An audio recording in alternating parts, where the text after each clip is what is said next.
My name's Simon O'Rourke and I run a tree carving business, so I do large-scale wood sculpture. Anything, covering anything from people to animals to rustic furniture, anything like that. So yeah, it was a bit of a roundabout way that I got into doing this. I graduated from the illustration degree at Newey, as it was then, and struggled to find work as an illustrator, and it's quite difficult to get into illustration. But I wanted to get some work in the meantime and ended up doing tree surgery. So I learned how to use the chainsaws in that. I learned a lot about the trees and the wood and the way it works. And then I saw somebody carving and saw the opportunity to actually be able to use my degree. Sometimes these things happen in ways that we don't expect. So I ended up using my degree to do sculpture rather than to do 2D illustration.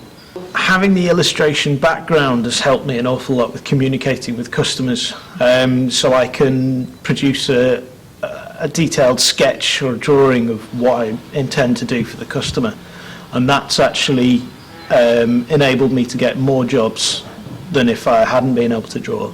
Actually, yeah, having that background has been great, and I've been able to bring the illustration side of it into the actual jobs I'm doing as well. I've collaborated with schools, and the school children have written a story, and I've illustrated it with the carvings as a sculpture trail. I love the fact that I'm doing something with my degree. I love the fact that I'm doing something that I enjoy as well. I think the thing I enjoy most about it is that I'm combining my love of being sort of outdoors and using power tools with my illustration and art side of things. Yeah, I'm not ashamed to say it's a case of big boys' toys, really, with chainsaws and power tools. But it's great fun, and it's nice to meet different people. It's the variation of what I'm doing is great. I'm not doing the same thing all the time, and it's really good fun. Running my own business has been interesting. There's been a lot of ups and downs. Being an artist, I didn't find it easy on the organisation side of things. It's not something that comes naturally to me. But the key thing I found was involving other people, asking for help, not being afraid to pay out to have somebody help you, because the amount of time it takes for me to do my own books, I could be earning twice as much as paying somebody doing carving work. So it swings and roundabouts, but asking for help is the biggest thing, I would say.